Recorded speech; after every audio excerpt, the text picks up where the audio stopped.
Hi, I'm Elizabeth Gia. Welcome to Career Choices, where you learn about different professions and make informed decisions on your career choices. Email us at qip.career.choices@gmail.com. Today's guest is a foreign correspondent covering diplomacy and defense issues in Africa and Asia Pacific.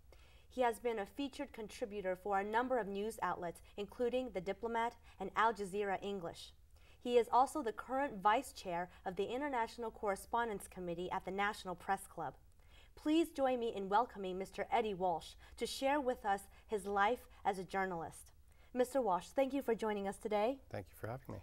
Thanks. So you have been a foreign correspondent for 10 years. Tell me, how did you get into this profession, or what made you decide this was the way to go? Well, growing up, my mother was a journalist, and so the profession was always around me. And she gave it up to raise my brother and I. But throughout our entire childhood, we spoke about journalism and about her pursuits and interests. And she went back into radio when I was in elementary school. Nice. And during that period, it's a very formative period in your life. And I remember vividly hearing my mom on the radio and asking her about what it was to be a journalist. And she always talked to me about why she wanted to be a journalist and the importance of having a free press and the importance of having people who would stand up and engage people on very difficult issues. And it instilled in me this desire to want to be that person. And when I went to undergraduate, I had an opportunity to study international studies, which I thought was very interesting. Growing up in a Midwest environment where I didn't have the opportunity to travel abroad, I got to see the world, and that was very important. And it sort of delayed my opportunity to go into journalism until after grad school. But while I was in grad school, I thought about it, and Wolf Blitzer had gone to my alma mater, and I started thinking about different opportunities. A lot of people who study foreign policy, they end up going into policy roles, they go into defense, they do all these things. I thought about journalism. I thought about how could I actually apply all of this expertise that I had learned and been really endowed with through the education in journalism. And I had the opportunity to go to The Economist as an intern in Southeast Asia, and that was really the beginning for me.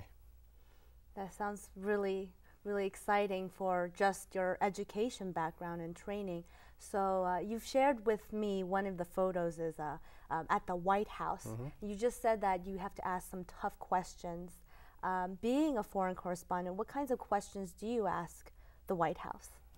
Well, it's hard to ask the White House questions because it's hard to get an interview with the president. But when you're engaging with senior policymakers or senior military officials, a lot of the time you're doing it on background, and you can have obviously a much more open conversation, regardless whether it's the United States or a foreign government or somebody who's a track 2 source. The opportunity to really ask them the hard questions in a background interview is, the threshold's lowered, and you have the opportunity to be more open, and they feel more comfortable. When you ask those questions in the middle of a press conference, which is on the record, you tend to get the spokesperson for whichever organization it is.